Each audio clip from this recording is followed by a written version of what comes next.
당신 로또 1등이었지? 근데 왜? 나는 이자 독촉 전화 받으면서 살았어? 왜? 아내가 그 말을 했을 때 식탁 위에는 ATM 전표와 이체 확인증, 그리고 제가 숨겨뒀던 로또 당첨 통장이 펼쳐져 있었어요. 당첨금 12억. 저는 단 한 번도 아내에게 말하지 않았습니다. 집에선 아내가 대출 이자를 걱정하며 원푸런 라면을 골랐고, 저는 밖에서 형님 소리 듣고 싶어 지갑을 열었어요. 그러다 한 여자를 만났습니다. 오빠는 얼마까지 괜찮아요? 처음엔 위로인 줄 알았습니다. 12억이 사라지고 아내가 떠나고 저는 모텔에 남았습니다. 그럼 지금부터 제가 어떻게 모든 것을 잃었는지 그 이야기를 시작하겠습니다. 본문에 앞서 구독과 좋아요는 저희에게 큰 힘이 됩니다. 제 이름은 박성훈, 올해 68입니다. 로또 당첨을 확인한 날, 저는 바로 집으로 들어가지 못했어요. 편의점에서 나와 차에 올라탔는데 시동을 걸 수가 없더라고요. 손이 떨려서 핸들을 잡을 수 없었습니다. 휴대폰으로 당첨 번호를 몇 번이고 다시 확인했어요. 틀릴 리 없었지만 자꾸만 다시 보게 됐습니다. 주차장에는 차들이 몇 대 서 있었어요. 저녁 시간이라 사람들이 퇴근하고 집으로 돌아가는 시간이었습니다. 차 안에서 가족과 이야기하는 소리도 들렸어요. 저는 그 소리를 들으며 한참을 앉아 있었습니다. 시계를 봤어요. 1시간이 지나 있었습니다. 집에서는 아내가 저녁을 차려놓고 기다리고 있을 시간이었어요. 하지만 저는 집으로 갈 수 없었습니다. 아직 준비가 안 됐거든요. 저는 은행으로 향했어요. 다행히 아직 문을 닫지 않은 시간이었습니다. 주차장에 차를 세우고 은행 안으로 들어갔어요. 창구 직원이 무엇을 도와드릴까요? 하고 물었습니다. 저는 새 통장을 만들고 싶다고 했어요. 직원이 어떤 용도냐고 물었지만 저는 그냥 필요해서라고만 답했습니다. 서류를 작성하는 동안 손이 계속 떨렸어요. 글씨가 삐뚤빼뚤했습니다. 비밀번호를 정하라고 했어요. 저는 잠시 생각했습니다. 평소 같으면 아내 생일이나 결혼 기념일을 넣었을 거예요. 하지만 그날은 아무도 모르는 숫자를 눌렀습니다. 제가 태어난 집 번지수였어요. 통장을 받아들었을 때 직원이 축하한다는 말을 건넸습니다. 무슨 좋은 일 있으시냐고 물었어요. 저는 그냥 웃으며 고맙다고만 했습니다. 좋은 일이 맞긴 했지만 말할 수는 없었거든요. 은행을 나와서도 한참을 차에 앉아 있었어요. 새 통장을 계속 들여다봤습니다. 아직 아무 숫자도 찍히지 않은 깨끗한 통장이었어요. 곧 이 통장에 12억이 넘는 돈이 들어올 거라는 게 실감이 나지 않았습니다. 휴대폰이 또 울렸어요. 아내였습니다. 저는 전화를 받지 않고 문자만 확인했어요. 언제 들어오냐는 내용이었습니다. 저는 곧 간다고 답장을 보냈어요. 그런데 또 문자가 왔습니다. 대출 이자 납부일이 이틀 뒤라는 내용이었어요. 은행에서 문자가 온 거였습니다. 저는 그 문자를 보면서 생각했어요. 이제 이 걱정은 안 해도 되는 건데 하고요. 하지만 말할 수가 없었습니다. 왜 그랬는지 지금도 정확히 설명하기 어려워요. 그저 말하는 순간 뭔가 끝날 것 같았습니다. 제 선택권이 사라질 것 같았어요. 집에 들어서니 아내가 냉장고 앞에 서 있었습니다. 냉장고 문에는 대출 상환표가 붙어 있었어요. 한참 전에 프린트해서 붙여둔 종이였습니다. 매달 얼마씩 갚아야 하는지 적혀 있었어요. 아내는 손가락으로 날짜를 짚으며 이번 달 이자 날짜가 바뀌었다고 말했습니다. 모레까지 넣어야 한대요. 저는 알았다고만 답했어요. 그리고 방으로 들어가 문을 닫았습니다. 방 안에 앉아서도 계속 통장을 만지작거렸어요. 지갑 안에 넣었다가 꺼내보고 또 넣었습니다. 이 통장을 어디에 숨겨야 할지 고민했어요. 저녁을 먹으러 나갔을 때 아내가 식탁을 차려놓고 있었습니다. 된장찌개와 생선구이, 나물 몇 가지였어요. 평소와 다를 게 없는 저녁이었습니다. 밥을 몇 숟가락 뜨다가 그만뒀어요. 입맛이 없었습니다. 아내가 괜찮냐고 물었지만 저는 피곤하다고만 했어요. 거짓말은 아니었습니다. 정말로 온몸이 무거웠거든요. 아내는 더 이상 묻지 않았어요. 그저 조용히 밥을 먹었습니다. 숟가락 부딪는 소리만 식탁에 울렸어요. 설거지는 아내가 했습니다. 저는 거실로 나와 TV를 켰어요. 뉴스가 나오고 있었습니다. 경제 소식이었어요. 물가가 올랐다는 내용이었습니다. 아내가 설거지를 끝내고 거실로 나왔어요. 소파에 앉아 뜨개질을 시작했습니다. 바늘 소리가 규칙적으로 들렸어요. 저는 TV를 보는 척했지만 화면이 눈에 들어오지 않았습니다. 밤이 깊어졌어요. 아내가 먼저 방으로 들어갔습니다. 저는 좀 더 TV를 보다 들어가겠다고 했어요. 혼자 남겨진 거실에서 저는 불을 끄고 앉아 있었습니다. 어둠 속에서 냉장고 문에 붙은 대출 상환표가 보였어요. 형광등 불빛에 반짝이는 종이였습니다. 저는 그걸 보면서 생각했어요. 지금 말하면 이 빚을 한 번에 갚을 수 있다고요? 하지만 그러면 끝이라는 것도 알았습니다. 무슨 끝인지는 정확히 설명할 수 없었어요. 그저 말하는 순간 당첨금이 제 것이 아니라 우리 것이 될 거라는 생각이 들었습니다. 그러면 저는 다시 빚 갚는 사람, 생활비 걱정하는 사람으로 돌아갈 거예요. 저는 방으로 들어갔어요. 아내는 이미 잠들어 있었습니다. 규칙적인 숨소리가 들렸어요. 저는 조용히 이불을 덮고 누웠습니다. 천장을 보다가 옆으로 돌아 누웠어요. 아내의 등이 보였습니다. 말하고 싶었어요. 여보, 우리 로또 당첨됐어, 라고요. 하지만 입이 떨어지지 않았습니다. 밤새 잠을 설쳤어요. 눈을 감으면 숫자들이 떠올랐습니다. 12억, 대출금 8천만 원, 남은 돈 계산이 끝없이 이어졌어요. 다음 날 아침 아내가 일어나 아침을 준비했습니다. 저는 잠든 척 누워 있었어요. 부엌에서 프라이팬 소리가 들렸습니다. 식탁에 나가니 계란말이와 김치, 미역국이 차려져 있었어요. 아내는 이미 식사를 시작하고 있었습니다. 저도 자리에 앉아 숟가락을 들었어요. 아내가 오늘 장 보러 가야 한다고 말했습니다. 식료품이 떨어졌대요. 저는 고개만 끄덕였어요. 아내가 카드 좀 달라고 했습니다. 저는 지갑을 꺼냈어요. 카드를 주는데 손이 떨렸습니다. 지갑 안에 새 통장이 보일까봐 조심스럽게 꺼냈어요. 며칠 뒤 저는 처음으로 그 돈을 썼습니다. 축하한다는 명목이었어요. 친구들에게 연락했습니다. 오랜만에 만나고 싶다고요? 친구들이 좋다고 했어요. 저녁 시간에 동네 술집에서 만나기로 했습니다. 아내에게 오늘 친구들 만난다고 말했어요. 아내는 별말 없이 고개만 끄덕였습니다. 저녁 무렵 나가면서 거울을 봤어요. 평소와 다를 게 없는 모습이었습니다. 하지만 뭔가 달라진 것 같았어요. 제 눈빛이 평소와 달랐습니다. 술집에는 친구 셋이 나왔어요. 모두 비슷한 나이였습니다. 오랜만에 보는 얼굴들이었어요. 악수를 나누고 자리에 앉았습니다. 술을 시켰어요. 안주도 여러 가지 주문했습니다. 친구들이 오늘 무슨 날이냐고 물었어요. 저는 그냥 보고 싶었다고 답했습니다.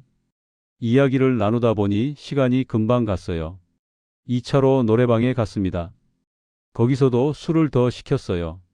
친구들이 신나게 노래를 불렀습니다. 계산할 때가 됐어요. 친구들이 각자 낼 거라고 했지만 저는 제가 내겠다고 했습니다. 카드를 꺼내려다가 현금을 냈어요. ATM에서 미리 뽑아둔 돈이었습니다. 친구들이 놀라워했어요. 오늘 웬일이냐고, 복권이라도 당첨됐냐고 농담처럼 물었습니다. 저는 웃으며 그냥 오늘은 제가 내고 싶다고 했어요. 집에 돌아온 건 새벽이었습니다. 아내는 깨어 있었어요. 거실 불이 꺼져 있었지만 아내가 소파에 앉아 있는 게 보였습니다. 저는 조용히 신발을 벗었어요. 아내에게 미안하다고 말하려다 그만뒀습니다. 아내는 아무 말도 하지 않았어요. 저는 그대로 방으로 들어갔습니다. 다음 날 아침 아내가 빨래를 개고 있었습니다. 거실 한쪽에 빨래 바구니가 놓여 있었어요. 저는 TV를 보는 척하면서 아내를 봤습니다. 아내는 빨래를 하나씩 개서 쌓고 있었어요. 제 바지를 집어 들었습니다. 주머니를 확인하는 것 같았어요. 저는 가슴이 철렁했습니다. 어젯밤 영수증이 주머니에 있었거든요. 아내는 주머니에서 영수증을 꺼냈어요. 펼쳐보더니 한참을 들여다봤습니다. 저는 TV 화면을 보는 척했지만 눈은 아내한테 가 있었어요. 아내가 영수증을 조용히 접었습니다. 그리고 자기 지갑에 넣었어요. 아무 말도 하지 않았습니다. 빨래를 계속했어요. 저도 못 본 척했습니다. 채널을 돌리며 다른 프로그램을 봤어요. 하지만 화면이 눈에 들어오지 않았습니다. 그날부터 저는 두 사람이 살지만 각자 다른 현실을 사는 사람이 됐어요. 카드로 쓰면 흔적이 남는다는 걸 깨달은 건 영수증 사건 이후였습니다. 아내가 제 지갑에 영수증을 넣어둔 걸 보고 저는 알았어요. 아내가 확인하고 있다는 걸요. 말은 하지 않지만 지켜보고 있었습니다. 저는 그 다음부터 현금을 인출하기 시작했어요. 카드 사용 내역은 통장에 다 찍히니까요. 현금은 흔적이 적었습니다. 처음 ATM 앞에 섰을 때 얼마를 뽑아야 할지 고민했어요. 30만 원을 눌렀습니다. 기계에서 돈이 나왔어요. 새 지폐였습니다. 저는 그걸 지갑에 넣고 전표를 받았어요. 그런데 30만 원은 금방 바닥났습니다. 이틀 만에 다 썼어요. 다시 ATM에 갔습니다. 이번엔 50만 원을 뽑았어요. 50만 원도 일주일이 못 갔습니다. 저는 또 ATM을 찾았어요. 이번엔 70만 원을 눌렀습니다. 점점 금액이 커졌어요. 어느 날은 120만 원을 뽑았습니다. 또 어느 날은 150만 원이었어요. 기계에서 돈이 나올 때마다 이 정도는 괜찮다는 생각이 들었습니다. 제 통장에는 아직 돈이 많이 남아 있었으니까요. 인출할 때마다 전표가 나왔어요. 저는 그걸 버리지 못하고 지갑에 접어 넣었습니다. 왜 버리지 못했는지는 모르겠어요. 그냥 증거를 남겨야 할 것 같았습니다. 지갑이 점점 두꺼워졌어요. 전표 뭉치 때문이었습니다. 저는 가끔 그걸 꺼내서 세어봤어요. 날짜별로 정리하기도 했습니다. 아내는 여전히 마트에서 장을 봤어요. 일주일에 한 번씩 큰 장을 보고 왔습니다. 어느 날 같이 마트에 가자고 했어요. 오랜만에 같이 나가고 싶다고요. 마트는 주말이라 사람이 많았습니다. 아내는 카트를 밀며 필요한 물건을 담았어요. 저는 그 옆을 따라다녔습니다. 라면 코너에서 아내가 멈춰 섰어요. 원프론 상품을 고르고 있었습니다. 2개를 사면 하나가 공짜라는 팻말이 붙어 있었어요. 아내는 여러 제품을 비교하며 어느 게 더 싸냐고 저에게 물었습니다. 저는 아무거나 괜찮다고 답했어요. 아내는 고개를 저으며 이게 더 싸다고 이걸로 사야 한다고 말했습니다. 저는 그 옆에 서서 아무 말도 하지 못했어요. 지갑 안에는 현금이 두둑했지만 그걸 꺼낼 수가 없었습니다. 아내한테 왜 이렇게 돈이 많냐고 물으면 뭐라고 답해야 할지 몰랐거든요. 계산대 앞에서 아내가 지갑을 꺼냈어요. 카드를 찾고 있었습니다. 저는 제가 낼까요? 하고 물었어요. 아내는 괜찮다고 자기가 낸다고 했습니다. 집에 돌아와서 짐을 정리하는 동안 저는 아내를 봤어요. 10일로 산 라면을 찬장에 넣으면서 아내가 혼잣말을 했습니다. 이렇게 하면 한 달은 먹을 수 있다고요. 밤에는 밖으로 나갔어요. 친구들을 만난다는 핑계였지만 사실 친구들과만 있지는 않았습니다. 술집에 가면 옆자리 사람들과도 이야기를 나눴어요. 처음 보는 사람들이었지만 금방 친해졌습니다. 술을 한 잔 사주면 형님이라고 불러줬어요. 저는 그 소리가 좋았습니다. 집에서는 아무도 저를 그렇게 부르지 않았거든요. 어느 날 단골로 가던 업소에서 한 여자를 만났어요. 다른 사람들처럼 떠들지 않고 조용히 앉아 있는 사람이었습니다. 젊은 여자는 아니었어요. 저랑 비슷한 나이대였습니다. 저는 그날 유난히 말이 많았어요. 술이 취한 것도 있었지만 그냥 말하고 싶었습니다. 집에선 아무도 제 얘기를 안 들어준다고 혼자 있는 것 같다고요. 여자는 고개만 끄덕였어요. 중간에 말을 자르거나 조언을 하지 않았습니다. 그저 들어주기만 했어요. 가끔 고개를 끄덕이거나 눈을 마주치며 저를 봤습니다. 저는 그게 좋았습니다. 누군가 제 말을 들어준다는 게요. 1시간쯤 이야기했을까요? 제 인생에 대해, 젊었을 때 이야기, 지금 사는 이야기를 다 했어요. 시간이 꽤 지나서 자리를 정리할 때쯤 여자가 처음으로 질문을 했어요. 오빠는 얼마까지 괜찮냐고요? 저는 잠시 멍했습니다. 무슨 뜻인지 이해하는데 시간이 걸렸어요. 위로가 아니라 금액을 묻는 말이었습니다. 저는 당황했지만 웃으며 넘어갔어요. 그냥 농담처럼 받아들였습니다. 오늘은 괜찮다고 마음껏 시키라고 말했어요. 계산할 때 생각보다 많이 나왔습니다. 평소보다 2배는 넘었어요.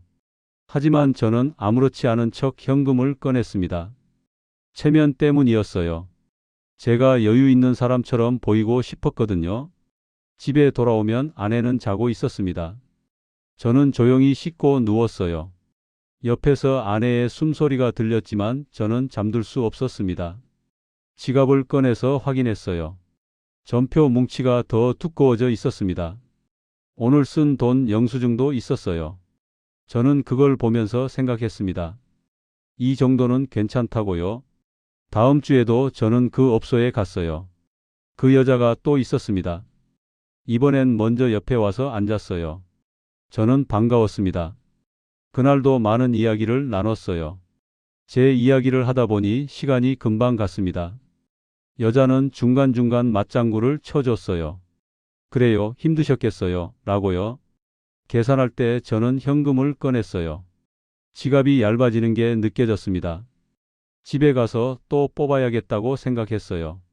일주일에 1~2번씩 그곳에 갔습니다. 그 여자는 항상 있었어요. 저를 기다렸다는 듯이 웃으며 맞아줬습니다.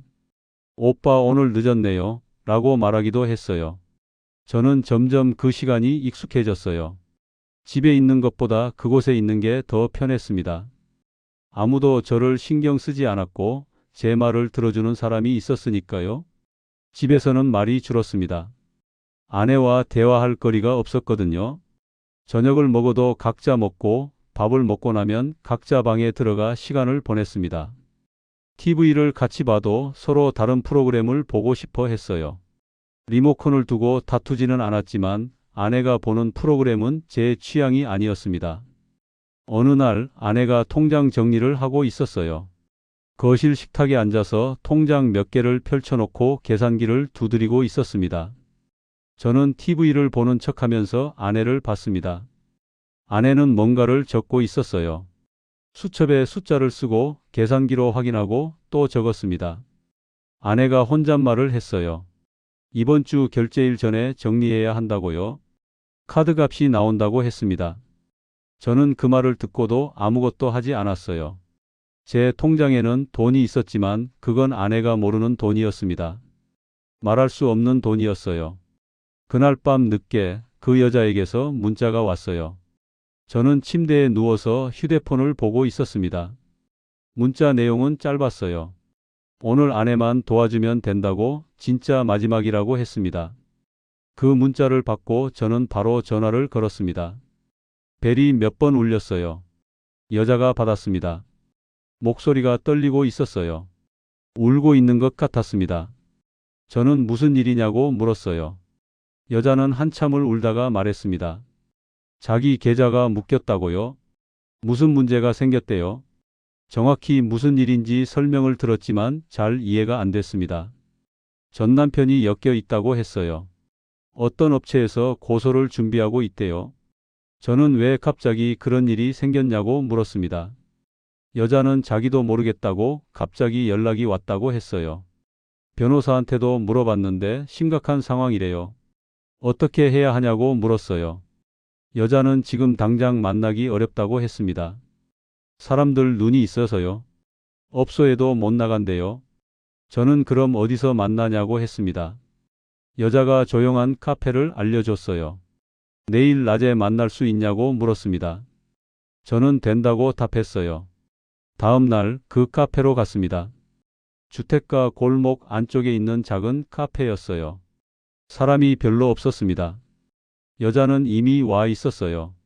구석자리에 앉아 커피를 마시고 있었습니다. 평소와 달리 화장기 없는 얼굴이었어요. 눈이 부어 있었습니다. 저는 자리에 앉으며 괜찮냐고 물었어요. 여자는 고개를 저었습니다. 괜찮지 않다고요? 커피를 주문했어요. 여자는 가방에서 서류를 꺼냈습니다. A사 용지 몇 장이었어요. 저는 그걸 받아서 펼쳐봤습니다. 법률 용어가 많아서 읽기 어려웠어요. 계약서 같기도 하고 고소장 같기도 했습니다. 저는 천천히 읽어 내려갔어요. 금액이 적혀 있었습니다. 날짜도 있었어요. 여자 이름도 보였고 전 남편 이름도 있었습니다. 그런데 중간에 빈칸이 있었어요. 여자가 설명했습니다. 오빠 이름으로만 정리 서류 넣으면 끝난다고요? 본인 명의로는 할 수 없는 상황이래요. 계좌가 묶여 있어서요. 저는 왜 제 이름이 필요한지 물었어요. 여자는 제3자 명의가 필요하다고 했습니다. 그래야 업체에서 받아준대요. 이해가 잘 안 됐습니다. 왜 제가 개입해야 하는지, 이게 문제가 되지 않는지 물었어요. 여자는 아무 문제 없다고 그저 형식일 뿐이라고 했습니다. 저는 서류를 다시 봤어요. 읽어도 무슨 내용인지 확실하지 않았습니다. 법률 용어는 어려웠어요. 여자가 또 울기 시작했습니다. 오빠밖에 없다고요? 다른 사람한테는 부탁할 수 없대요. 저만 믿는다고 했습니다. 저는 집에 가서 생각해 보겠다고 했어요. 여자는 고개를 끄덕였지만 눈물이 계속 흘렀습니다. 빨리 결정해야 한대요. 시간이 없다고요? 카페를 나와서도 머릿속이 복잡했어요. 서류를 들고 차에 올랐습니다. 시동을 걸고 한참을 그대로 앉아 있었어요. 집에 돌아와서 방에 들어갔습니다. 아내는 거실에 있었어요. TV 소리가 들렸습니다. 저는 문을 닫고 서류를 다시 펼쳤어요. 한 줄 한 줄 읽어봤습니다. 그런데 읽을수록 더 헷갈렸어요. 제가 뭘 하는 건지, 이게 정말 도움이 되는 건지 알 수 없었습니다. 하지만 저는 믿고 싶었습니다. 제가 지금까지 그 여자에게 쓴 돈이 단순한 유흥비가 아니라 사람을 지키는 일이었으면 좋겠다는 생각이 들었어요. 그 여자가 힘든 상황에 처했는데 제가 도와줄 수 있다면 그건 의미 있는 일이라고 생각했습니다. 제 돈이 쓸모 있게 쓰이는 거라고요. 다음 날 아침 여자에게 전화했어요. 하겠다고 말했습니다. 여자는 고맙다고 했어요. 정말 고맙다고 몇 번이고 말했습니다. 그날 오후 저는 은행에 갔어요. ATM이 아니라 창구에 갔습니다. 300만 원을 인출하고 싶다고 했어요. 직원이 현금으로 받으시냐고 물었습니다. 저는 그렇다고 답했어요. 직원이 잠시 기다리라고 하고 안으로 들어갔습니다. 돈을 받았어요. 뭉칫돈이었습니다. 저는 그걸 봉투에 넣어 가방에 넣었어요. 무거웠습니다. 여자가 알려준 계좌로 이체했습니다. 창구에서 바로 했어요. 직원이 확인하냐고 물었고 저는 괜찮다고 답했습니다. 이체 확인증을 받았어요. 종이를 접어서 지갑에 넣었습니다. 손이 떨렸어요. 처음으로 이렇게 큰 돈을 한 번에 보낸 거였습니다. 여자에게 문자를 보냈어요. 이체했다고요? 바로 답장이 왔습니다. 고맙다고, 이걸로 일단 급한 불은 껐다고 했어요. 저는 다행이라고 답했습니다. 그리고 집으로 돌아왔어요. 가슴이 두근거렸지만 나쁘지 않은 기분이었습니다. 누군가를 도왔다는 생각이 들었거든요. 하지만 사흘 뒤 또 연락이 왔습니다. 여자가 전화했어요. 목소리가 다급했습니다. 추가 비용이 필요하다고요? 수수료래요. 저는 처음에 한 번만 내면 된다고 하지 않았냐고 물었습니다. 여자는 미안하다고 했어요. 자기도 몰랐대요. 절차가 생각보다 복잡하대요. 얼마냐고 물었습니다. 700만 원이래요. 저는 숨이 막혔어요. 300만 원도 큰 돈인데 700만 원은 너무 컸습니다.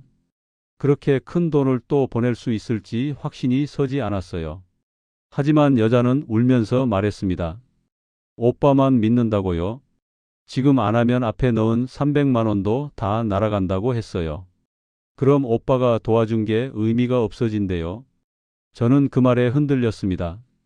이미 300만 원을 보냈는데 그게 헛되게 될 수는 없었어요.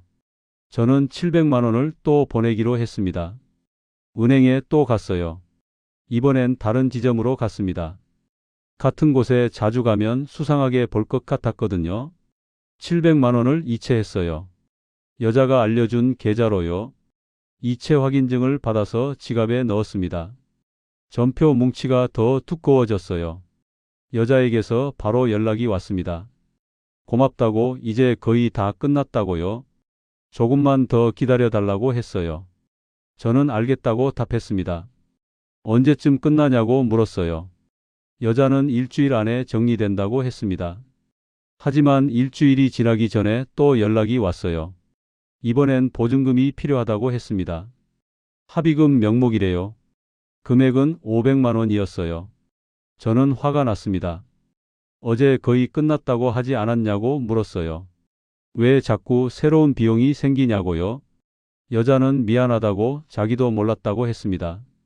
상대 업체에서 갑자기 요구했대요. 이걸 안 하면 고소가 진행된대요.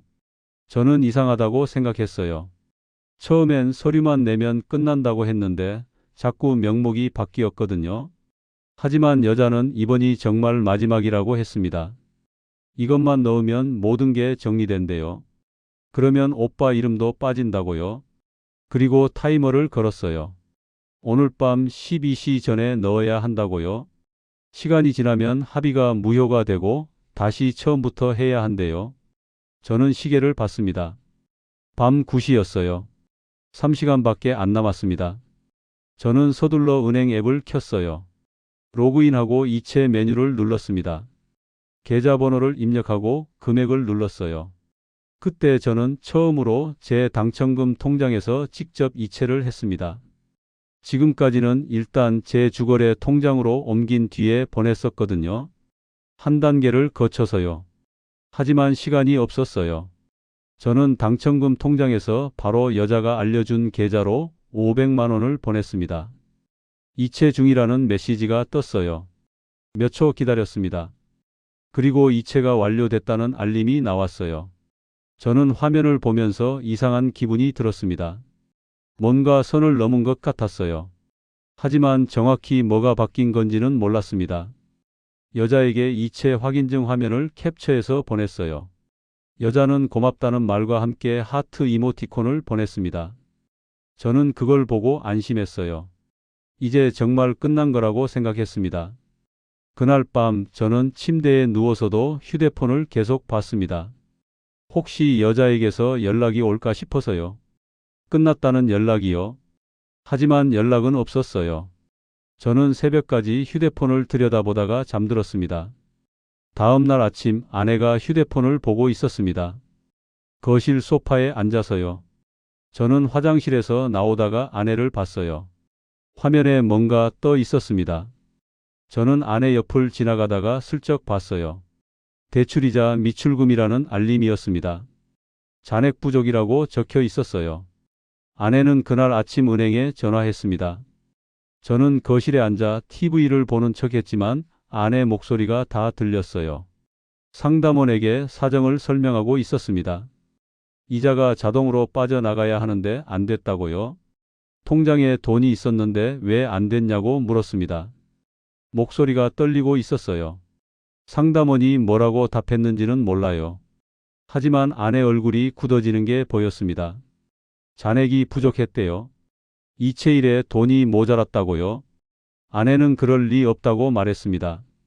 분명히 넣어뒀다고요? 하지만 상담원 말로는 잔액이 부족해서 이체가 안 됐대요. 전화를 끊은 아내는 한참 멍하니 앉아 있었어요. 휴대폰을 쥔 손이 떨리고 있었습니다. 저는 TV 화면만 봤어요. 채널을 돌렸습니다. 뉴스가 나오다가 예능이 나오다가 했어요. 하지만 아무것도 눈에 들어오지 않았습니다. 아내가 통장을 꺼냈습니다. 서랍에서 통장 몇 개를 가져와서 확인하고 있었어요. 계산기를 두드렸습니다. 저는 슬쩍 봤어요. 아내가 숫자를 적고 있었습니다. 이자가 얼마고 남은 돈이 얼마고 모자란 돈이 얼마인지 계산하고 있었어요. 아내가 휴대폰을 들었습니다. 친정에 전화하려는 것 같았어요. 번호를 누르다가 멈췄습니다. 그러고는 휴대폰을 내려놨어요. 다시 들었다가 또 내려놨습니다. 이걸 몇 번 반복했어요. 결국 전화하지 않았습니다. 아내는 한숨만 쉬었어요. 그리고 조용히 방으로 들어갔습니다. 문 닫는 소리가 들렸어요. 저는 그대로 거실에 앉아 있었습니다. 가슴이 답답했지만 어쩔 수 없었어요. 제가 도울 수 있는 방법은 하나뿐이었지만 그러면 제가 숨긴 모든 게 드러날 테니까요. 당첨금 이야기를 하면 끝이었습니다. 왜 숨겼냐고 물으면 뭐라고 답해야 할지 몰랐어요. 그동안 쓴 돈도 설명해야 했습니다. 그날 오후 그 여자에게서 연락이 왔습니다. 만나자고 했어요. 저는 나갔습니다. 이번엔 다른 카페였어요. 여자는 이미 와 있었습니다. 표정이 심각했어요. 자리에 앉자마자 여자가 말했습니다. 상황이 좀 복잡해졌대요. 생각보다 일이 커졌다고요? 저는 무슨 뜻이냐고 물었어요. 다 정리됐다고 하지 않았냐고요? 여자는 고개를 저었습니다. 업체에서 추가 조사를 한대요. 그 과정에서 문제가 생겼다고 했어요. 무슨 문제냐고 물었습니다. 여자가 말했어요. 지금 돈을 보내는 게 아니라 오빠를 지키는 거라고요. 저는 무슨 소리인지 이해하지 못했습니다. 제가 뭘 잘못했냐고 물었어요. 여자는 설명했어요. 지금까지 제 이름으로 서류가 들어갔다고요? 여러 건이래요. 만약 여기서 중단하면 저도 같이 엮일 수 있대요. 저는 깜짝 놀랐어요. 제가 뭘 잘못한 것도 없는데 왜 엮이냐고 물었습니다. 여자가 말했습니다. 법이 그렇대요. 서류에 이름이 들어가면 관련자가 되는 거래요. 공범으로 찍힐 수 있다고 했어요. 저는 숨이 막혔습니다. 공범이라는 말에 가슴이 철렁했어요. 저는 아무 잘못도 하지 않았는데요. 여자는 계속 말했습니다. 지금 안 하면 오빠도 같이 조사받을 수 있대요. 경찰서에 불려갈 수도 있다고요. 그러면서 한 가지 방법이 있다고 했습니다. 지금 마무리 비용만 넣으면 깨끗하게 정리된대요. 제 이름도 빠지고 여자 문제도 해결된다고요. 저는 혼란스러웠어요. 하지만 동시에 두려웠습니다. 제가 범죄자가 될 수도 있다는 생각이에요. 얼마냐고 물었습니다. 여자가 금액을 말했어요. 1200만 원이래요. 저는 숨이 막혔어요. 지금까지 보낸 돈도 큰데 또 이런 금액이라니요? 1200만 원은 너무 컸습니다. 하지만 여자는 울었습니다. 자기 때문에 오빠까지 피해를 보게 할 수 없다고요? 차라리 자기가 감옥에 가겠다고 했어요. 저는 그 말에 마음이 약해졌습니다. 여자를 그냥 둘 수 없었어요. 그리고 솔직히 제가 더 무서웠습니다. 공범이라는 말이 계속 머릿속을 맴돌았거든요. 집에 돌아와서 고민했어요. 1200만 원은 큰 돈이었습니다. 하지만 제 이름이 범죄 기록에 남는 것보다는 나았어요. 저는 결국 1200만 원을 보냈습니다. 이번에도 당첨금 통장에서 직접 이체했어요. 여자가 알려준 계좌로요. 그런데 이번 계좌는 저번과 달랐습니다. 예금주 이름도 달랐어요. 저는 왜 계좌가 바뀌었냐고 물었습니다. 여자는 절차상 그렇다고 했어요. 업체 계좌가 여러 개래요. 걱정하지 말라고 했습니다. 며칠 뒤 또 연락이 왔습니다. 이번엔 금액이 더 작았어요. 280만 원이었습니다. 여자는 이게 마지막 수수료라고 했어요. 진짜 마지막이래요. 저는 이제 의심하기 시작했습니다. 자꾸 마지막이라고 하는데 계속 새로운 비용이 나왔거든요.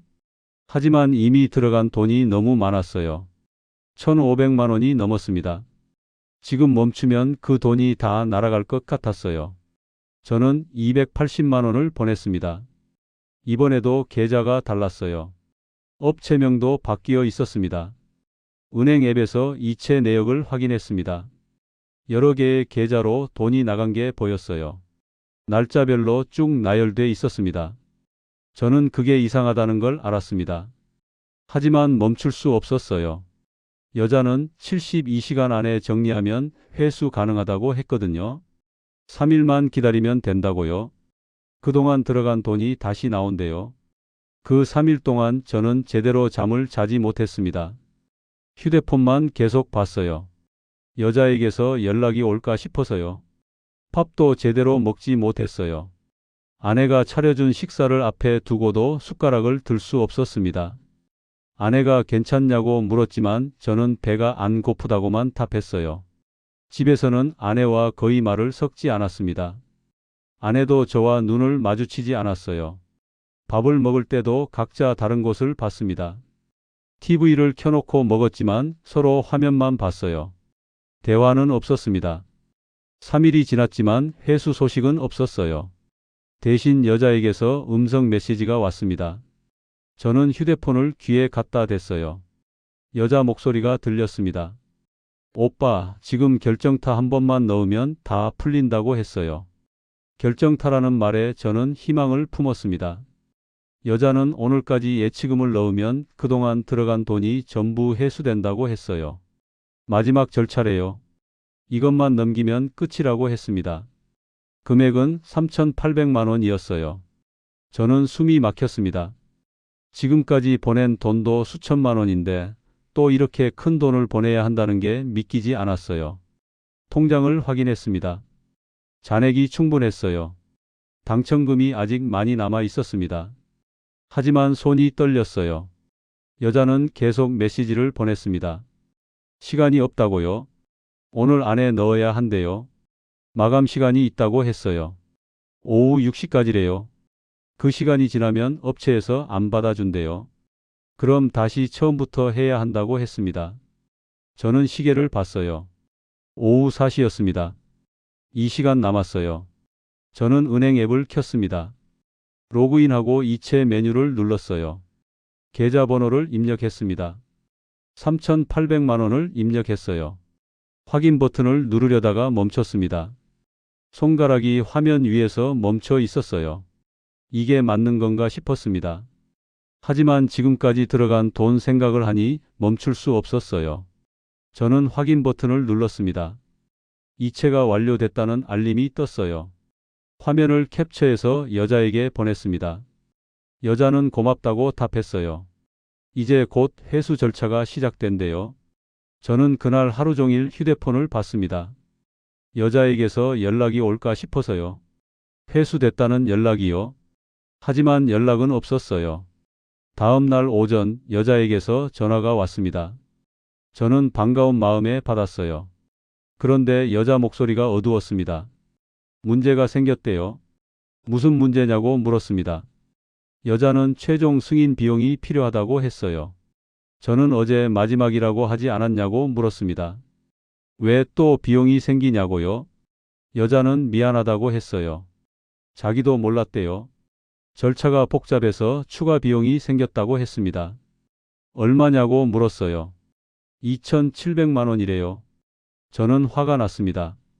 목소리가 커졌어요. 계속 마지막이라고 하지 않았냐고, 왜 자꾸 돈을 요구하냐고 따졌습니다. 여자는 울기 시작했어요. 자기도 힘들다고 업체에서 요구하는 거라고 했습니다. 자기 잘못이 아니래요. 그리고 말했어요. 지금 안 하면 어제 넣은 3,800만 원도 다 날아간대요. 저는 그 말에 또 무너졌습니다. 3,800만 원이 날아간다는 게 상상이 안 됐어요. 저는 전화를 끊고 싶었습니다. 하지만 이미 너무 많은 돈을 보낸 상태였어요. 억 단위가 넘어갔습니다. 저는 2,700만 원을 보냈습니다. 손이 떨렸지만 보냈어요. 그리고 사흘 뒤 또 요청이 왔습니다. 이번엔 1,900만 원이었어요. 수수료래요. 저는 정신이 없었어요. 결정타가 한 번이 아니라 계속 이어졌거든요. 매번 마지막이라고 하는데 끝이 나지 않았습니다. 하지만 저는 멈출 수 없었어요. 이미 들어간 돈이 너무 컸습니다. 지금 그만두면 그 돈이 전부 사라지는 거였어요. 저는 1,900만 원을 또 보냈습니다. 통장 잔액이 눈에 띄게 줄어들고 있었어요. 그날부터 저는 매일 휴대폰만 들여다봤습니다.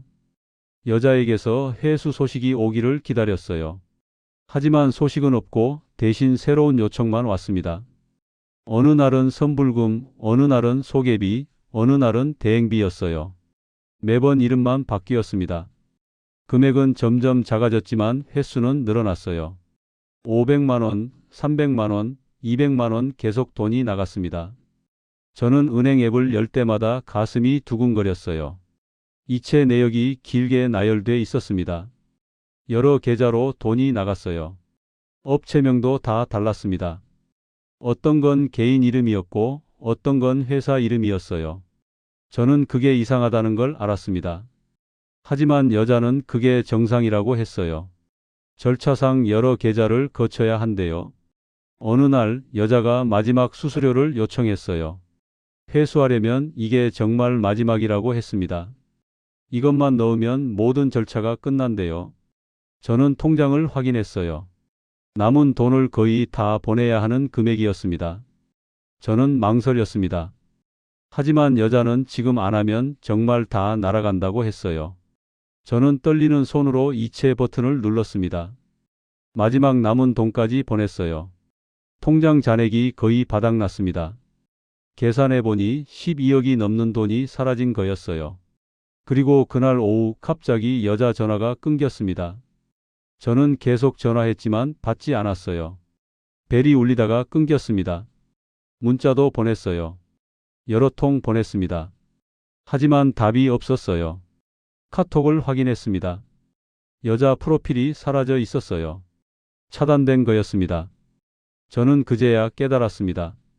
제가 당한 거라는 걸요. 손이 떨렸어요.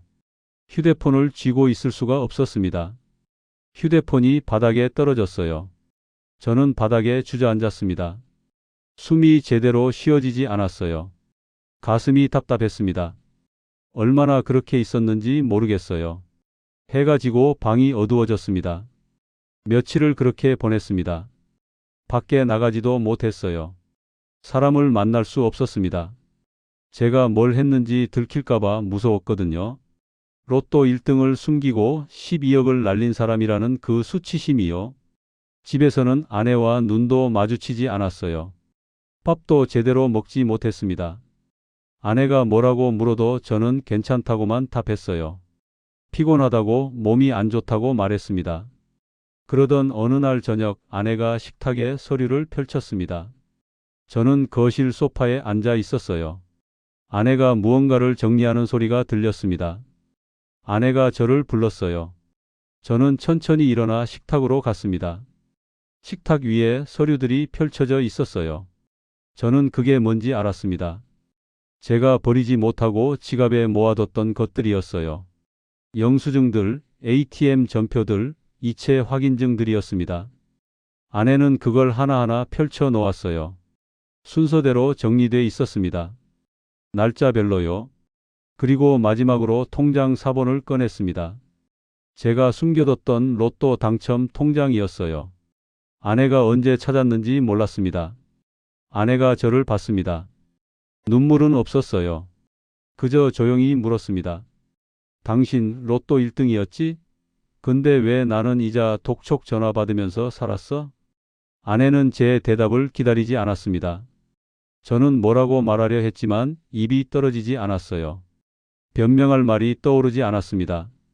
아내는 서류를 다시 봉투에 넣었어요. 그리고 방으로 들어갔습니다. 문을 닫는 소리가 들렸어요. 저는 식탁에 그대로 서 있었습니다. 다리에 힘이 없었어요. 그날 밤 저는 거실 소파에서 잤습니다. 방에 들어갈 수 없었거든요. 다음 날 아침 아내가 먼저 일어났어요. 저는 소파에 누워서 아내를 봤습니다. 아내는 아침을 준비하지 않았어요. 그냥 가방을 들고 나갔습니다. 어디 가냐고 물었지만 대답이 없었어요. 저녁에 아내가 돌아왔어요. 손에 서류 봉투를 들고 있었습니다. 변호사 사무실에 다녀왔다고 했어요. 이혼 상담을 받았대요. 저는 아무 말도 하지 못했습니다. 아내가 말했어요. 짐 싸라고요. 내일 변호사랑 통화할 거래요. 다음 날 집 비밀번호가 바뀌어 있었습니다. 저는 현관문 앞에 서서 번호를 눌렀지만 열리지 않았어요. 몇 번을 눌러봤지만 소용없었습니다. 초인종을 눌렀어요. 아내가 나왔습니다. 문은 열어주지 않았어요. 대신 검은 봉투 2개를 내밀었습니다. 제 옷과 세면도구가 들어 있었어요. 아내가 말했습니다. 나가라고요. 더 이상 같이 살 수 없대요. 저는 뭐라고 말하려 했지만 입이 떨어지지 않았습니다. 아내는 문을 닫았어요. 저는 봉투를 들고 그대로 서 있었습니다. 복도가 텅 비어 있었어요. 갈 곳이 없었습니다. 친구에게 연락할 수도 없었어요. 제가 무슨 일을 겪었는지 설명할 자신이 없었거든요. 저는 가까운 모텔로 갔습니다. 동네에서 조금 떨어진 곳이었어요. 아는 사람 만날까봐 걱정됐거든요. 카운터에서 하루 묵는다고 했어요. 직원이 신분증을 요구했고 저는 떨리는 손으로 건넸습니다. 방키를 받아 들고 올라갔어요. 2층 끝방이었습니다. 방에 들어가니 히터 소리만 났어요. 낡은 시설이었습니다. 벽지가 군데군데 벗겨져 있었어요. 짐을 내려놓고 침대에 앉았습니다. 창밖을 봤지만 아무것도 보이지 않았어요. 어두웠습니다. 다음 날도 모텔에 있었습니다. 체크아웃 시간이 되면 카운터에 내려가 하루를 더 끊었어요. 직원이 이상하게 쳐다봤지만 저는 신경 쓰지 않았습니다. 그냥 돈을 내고 올라왔어요. 며칠이 그렇게 지났습니다. 영수증이 쌓였어요. 하루 결제라 매일 종이가 나왔거든요. 저는 그걸 책상 위에 모아뒀습니다. 날짜별로 쌓였어요. 일을 구해야겠다고 생각했습니다. 돈이 필요했거든요. 당첨금은 다 사라졌고 남은 돈도 얼마 없었어요. 하지만 밖에 나가면 사람들을 마주쳐야 했습니다. 누군가 저를 알아볼까봐 두려웠어요. 어느 날 용기를 내서 밖에 나갔습니다. 일자리 소개소를 찾아갔어요. 상담원이 이력서를 요구했고 저는 준비가 안 됐다고 말했습니다. 집에 가져와야 한대요. 집으로 돌아가겠다고 하려다가 멈췄습니다. 집이 어딘지 모르겠더라고요. 아니, 집은 알았어요. 하지만 돌아갈 수 없었습니다. 저는 다시 모텔로 돌아왔어요. 방에 들어가서 침대에 누웠습니다. 천장을 봤습니다. 페인트가 벗겨진 자국이 있었어요. 얼룩처럼 퍼져 있었습니다. 히터가 계속 돌아갔어요. 소음이 시끄러웠지만 껐다가 켜는 게 귀찮았습니다. 그냥 그대로 뒀어요. 그때 휴대폰이 울렸습니다. 저는 반사적으로 확인했어요. 아내가 아니라 변호사 사무실 번호였습니다. 저는 받지 않았어요. 문자가 왔습니다. 이혼 절차 안내였어요. 서류를 받으러 오라고 했습니다. 저는 문자를 읽고 휴대폰을 내려놨어요. 대답하지 않았습니다. 며칠 뒤 변호사 사무실에 갔습니다. 직원이 서류를 내밀었어요. 저는 읽어보지도 않고 서명했습니다. 어차피 제가 할 말은 없었거든요. 모든 게 제 잘못이었으니까요. 이혼은 싸움이 아니라 정리로 왔습니다. 아내는 한 번도 저를 만나지 않았어요. 모든 게 서류로 처리됐습니다. 저는 도장만 찍었어요. 저는 다시 모텔로 돌아왔습니다. 짐은 여전히 검은 봉투 안에 있었어요. 꺼낼 필요를 느끼지 못했거든요. 필요한 것만 꺼내 쓰고 나머지는 그대로 뒀습니다. 어느 날 밤 저는 휴대폰을 켰습니다. 그 여자의 번호를 찾았어요. 아직 저장돼 있었습니다. 전화를 걸까 생각했어요. 하지만 누르지 못했습니다. 대신 문자를 썼습니다. 혹시 오늘은 연락할 수 있냐고요? 한참을 그 문자를 보다가 지웠습니다. 그리고 다시 썼어요. 또 지웠습니다. 이걸 몇 번 반복했는지 모르겠어요. 문자는 끝내 보내지 않았습니다. 그런데 이상한 건 저는 아직도 그 여자를 기다리고 있다는 겁니다. 언젠가 연락이 올 거라고 생각했어요. 그때 가면 오해가 풀릴 거라고요. 아내는 떠났고 돈도 떠났는데 저는 아직 끝나지 않았습니다. 허망에 붙잡힌 채로요. 모텔에서 보내는 시간이 길어질수록 제 모습이 더 초라해졌어요. 거울을 보면 낯선 사람이 서 있었습니다. 수염이 자라고 눈이 푹 들어가 있었어요. 밥은 편의점에서 사 먹었습니다. 삼각김밥이나 컵라면이요. 식탁에 앉아 먹지 않고 침대에서 먹었어요. 영수증은 책상 위에 쌓였습니다. 어느 날 모텔 키를 내려놓으며 생각했어요. 이게 제 집이 된 거라고요. 하루씩 연장하는 방이 제가 돌아갈 곳이라고요. 그날 밤 저는 지갑에서 거래 내역을 꺼냈습니다. 은행에서 뽑아온 종이였어요. 12억이 빠져나간 기록이 빼곡히 적혀 있었습니다. 저는 그 종이를 펼쳐서 봤어요. 한 줄 한 줄 읽었습니다. 날짜, 계좌번호, 금액 모든 게 기록돼 있었어요. 저는 그 종이를 접었습니다. 작게 접어서 지갑에 넣었어요. 왜 그랬는지는 모르겠습니다. 그저 버릴 수 없었어요. 창밖을 봤습니다. 밤이었어요. 모텔 간판 불빛이 방 안을 비췄습니다. 저는 그 빛을 보며 생각했어요. 제가 무너진 건 사기 때문만이 아니었습니다. 체면과 외로움이 숨김을 선택하게 했고 그 숨김이 모든 돈의 길을 열었어요. 로또 1등 당첨을 말하지 않은 건 제가 그 돈을 지키고 싶어서였습니다. 하지만 지키려던 그 돈이 저를 이 방까지 데려온 겁니다. 아내는 이자를 걱정하며 10일 라면을 골랐고 저는 밖에서 형님 소리 들으려고 지갑을 열었어요. 그리고 그 끝에서 저는 모든 걸 잃었습니다. 지금 생각하면 제가 여자를 믿은 건 사랑 때문이 아니었어요. 외로움 때문이었습니다. 누군가 제 말을 들어주는 것, 그게 좋았던 거예요. 하지만 그 대가는 너무 컸습니다. 저는 모텔 창문을 열었어요. 찬바람이 들어왔습니다. 거리에는 사람들이 걸어가고 있었어요. 모두 어딘가로 향하는 사람들이었습니다. 저는 어디로 가야 할지 몰랐어요. 돌아갈 집도 만날 사람도 없었습니다. 그저 이 방에서 하루하루를 보내는 것 말고는요. 휴대폰을 다시 켰습니다. 그 여자의 번호가 여전히 화면에 떠 있었어요. 저는 또 문자를 쓰려다 멈췄습니다. 이게 끝일까요? 아니면 아직도 뭔가 남아있는 걸까요? 저는 그 답을 모릅니다. 다만 한 가지는 확실해요. 제가 연문을 저는 아직 닫지 못했다는 것이요. 모텔 키는 여전히 책상 위에 있고 영수증은 계속 쌓이고 있습니다. 그리고 저는 아직도 이 방에 있습니다.